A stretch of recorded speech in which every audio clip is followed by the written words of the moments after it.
Hello दोस्तों, नमस्कार। स्वागत है एक बार फिर से हमारे YouTube channel Whole Study Point पर। दोस्तों, आज हम देखेंगे समाजीकरण की विशेषताएं। इसके पहले वाली वीडियो में समाजीकरण के अर्थ, समाजीकरण की परिभाषा और समाजीकरण के जो कारक होते हैं उसकी वीडियो अपलोड कर दी गई है। यदि आपको उसको देखना है तो हमारे डिस्क्रिप्शन बॉक्स में जाइए, वहाँ पे एक लिंक दिया गया है, वहाँ से आप जाकर के विजिट करके उस वीडियो को देख सकते हैं।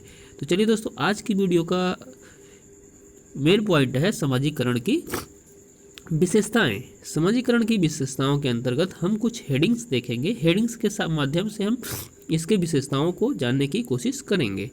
तो देखिए दोस्तों, समाजीकरण की क्या विशेषताएं हैं। और एक बात और, जो लोग चैनल पर नए होंगे दोस्तों, चैनल को सब्सक्राइब कर लेंगे। आप सब्सक्राइब करते हैं तो हम उसी उत्साह के साथ आपको वीडियो प्रोवाइड करवाते हैं। तो चलिए दोस्तों, स्टार्ट करते हैं, देखते हैं समाजीकरण की विशेषताएं की पहली हेडिंग क्या है। देखिए, समाजीकरण सीखने की प्रक्रिया है। Socialization is the process of learning. यानी जो है समाजीकरण सीखने की प्रक्रिया है, ये आपकी पहली हेडिंग है। इसके अंतर्गत जानते हैं, चलिए कुछ मेन फैक्ट को, जिसको समझने की कोशिश करेंगे कि आखिर में कैसे ये सीखने की प्रक्रिया है। तो देखिए दोस्तों, समाजीकरण सीखने की क्या है, प्रक्रिया है। समाजीकरण सीखने की एक प्रक्रिया है। इसके द्वारा व्यक्ति जो है समाज में संस्कृति, आदर्श, मूल्य और परंपरा के अनुरूप व्यवहार करना सीखता है। जिस प्रकार से समाज में एक बालक का जन्म होता है, जैसे ही जिस प्रकार के समाज में उसका जन्म होता है, उस समाज की एक संस्कृति होती है, एक आदर्श होता है, मूल्य और उसकी परंपराएं होती हैं, और उसी के अनुरूप बालक जो है व्यवहार करना धीरे धीरे सीखता चला जाता है। जैसे चलना, बोलना, खाना तथा कपड़ा पहनना, पढ़ना, लिखना आदि क्रियाएं व्यक्ति समाज में सीखता है। तो ये जो एक्टिविटी है, ये सारी क्रियाएं जो होता है बालक धीरे धीरे एडॉप्ट करता है, और वह सीखने की प्रक्रिया उसकी धीरे धीरे चलती है। जैसे बालक जो है शैशवावस्था में, बाल्यावस्था में और किशोरावस्था में बहुत सारी बातें पहले ही सीख लेता है, और भी जो उसकी समाज की मूल और परंपराएं होती हैं वो धीरे धीरे एडॉप्ट कर लेता है।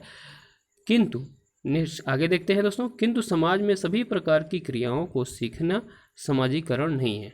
लेकिन कुछ ऐसी एक्टिविटी होती है जो समाज उसे स्वीकार नहीं करता है, तो इस प्रकार की जो लर्निंग होती है उसे समाजीकरण में नहीं रखते हैं। नेक्स्ट देखेंगे क्या है। देखिए, झूठ बोलना, चोरी करना, शराब पीना व अन्य नशा करना, जुआ व सट्टा खेलना, मिलावट व कालाबाजारी करना आदि जो आपराधिक प्रवृत्ति को बढ़ावा देने वाली क्रियाओं को सीखना जो है समाजीकरण नहीं है। तो जो समाज में ऐसे कुछ एक्टिविटी होती हैं जो समाज स्वीकार नहीं करता है, जिसको हम आपराधिक प्रवृत्ति के नाम से जानते हैं। आपराधिक प्रवृत्तियों में जो भी एक्टिविटी आती हैं उसे जो है सीखना जो है नहीं कहते हैं दोस्तों। देखिए, ये क्रियाएं सीखने की प्रक्रिया के कौन से पक्ष हैं दोस्तों? नकारात्मक पक्ष हैं। तो जो समाज में नकारात्मक पक्ष होते हैं और जो नकारात्मक क्रियाएं होती हैं, उससे अगर कोई बालक सीखता है तो उसे सीखने की प्रक्रिया में शामिल नहीं किया जाता है। तो ये पहली हेडिंग के अंतर्गत हमने जाना कि समाजीकरण कैसे सीखने की प्रक्रिया है। अब नेक्स्ट देखेंगे दोस्तों क्या है। दूसरी हेडिंग देखते हैं क्या है। समाजीकरण एक निरंतर चलने वाली प्रक्रिया है। कैसी प्रक्रिया है दोस्तों? समाजीकरण एक निरंतर चलने वाली प्रक्रिया है। देखिए किस तरह से निरंतर चलती है।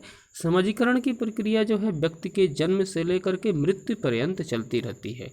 यानी कहने का तात्पर्य यह है दोस्तों कि व्यक्ति जो है जैसे बालक के रूप में जन्म लेता है, शिशु के रूप में जन्म लेता है, और जैसे जैसे यानी उसकी शैशवावस्था, बाल्यावस्था, किशोरावस्था, प्रौढ़ावस्था, वृद्धावस्था, यानी हर अवस्थाओं में उसके अलग अलग जो है क्रियाओं के माध्यम से, वह प्रक्रिया के माध्यम से वह किसी न किसी तरह समाजीकरण को एडॉप्ट करता है, उसे जो है अपने जीवन व्यवहार में शामिल करता है। तो आगे देखेंगे, व्यक्ति जीवन पर्यंत सीखता रहता है। इस प्रकार से जो भी क्रियाएं वह करता है अपने अंदर समाहित करता है और सीखने की जो है प्रयास करता है। तो इस प्रकार से क्या है, समाजीकरण एक निरंतर चलने वाली प्रक्रिया है। ये दूसरी विशेषता थी। अब देखिए तीसरी विशेषता क्या है। देखिए पॉइंट जो है, जो क्रम वाइज पॉइंट है वो गलत पड़ गया है, तो आप उस पर ज़्यादा नोटिस मत करिएगा। चलिए देखते हैं तीसरी पॉइंट क्या है। समाजीकरण की प्रक्रिया सापेक्षिक होती है। कैसी होती है दोस्तों, जो तीसरी विशेषता है, समाजीकरण कैसी की प्रक्रिया होती है, सापेक्षिक होती है।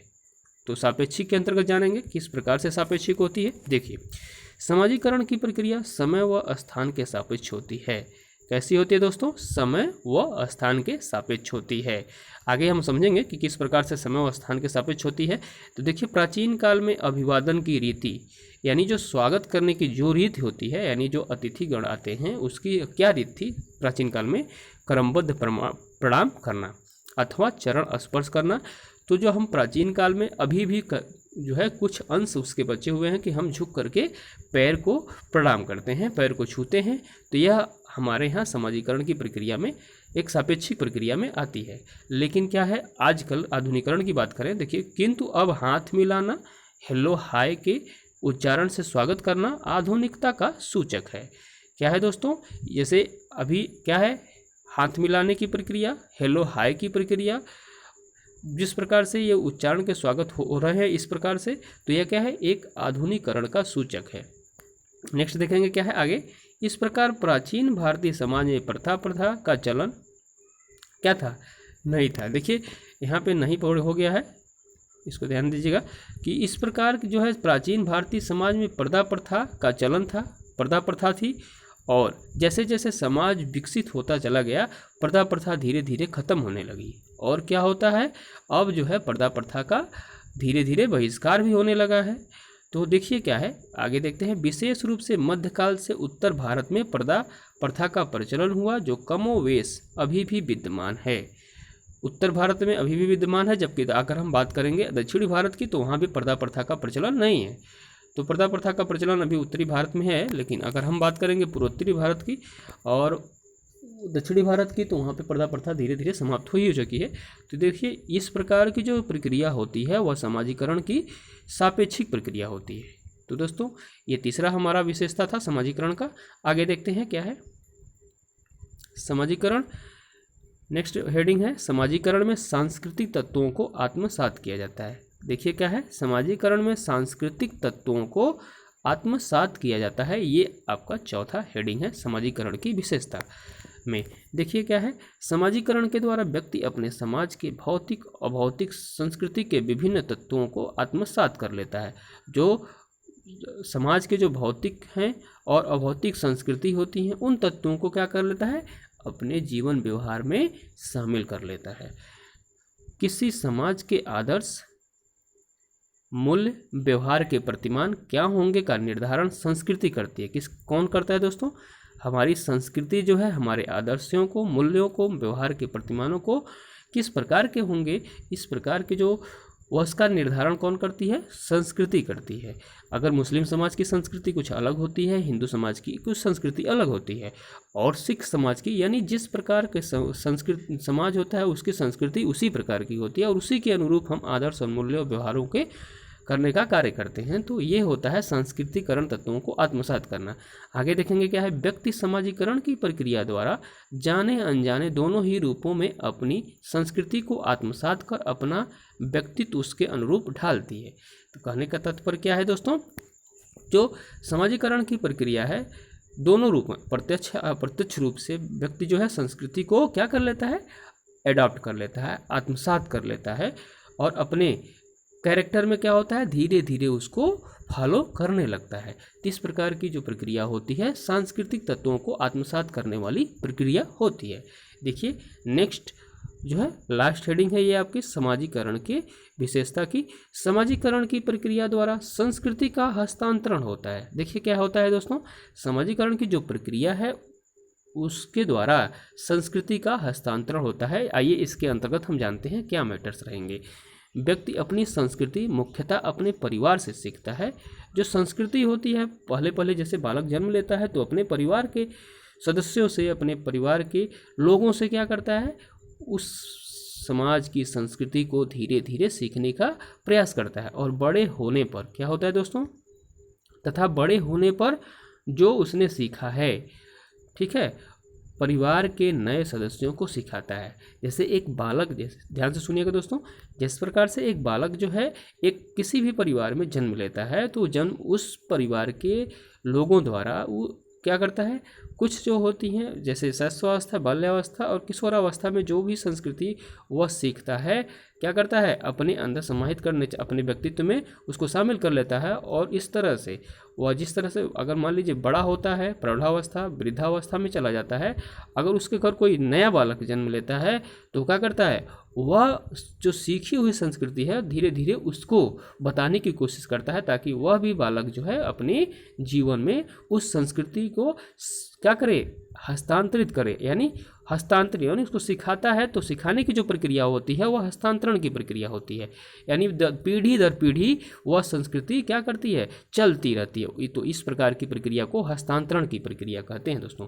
तो इस प्रकार जो है संस्कृति का हस्तांतरण जो होता है एक पीढ़ी से दूसरी पीढ़ी होता रहता है। तो दोस्तों ये जो होती है प्रक्रिया संस्कृति की समाजीकरण की प्रक्रिया द्वारा होता है, क्या होता है, संस्कृति का हस्तांतरण होता है।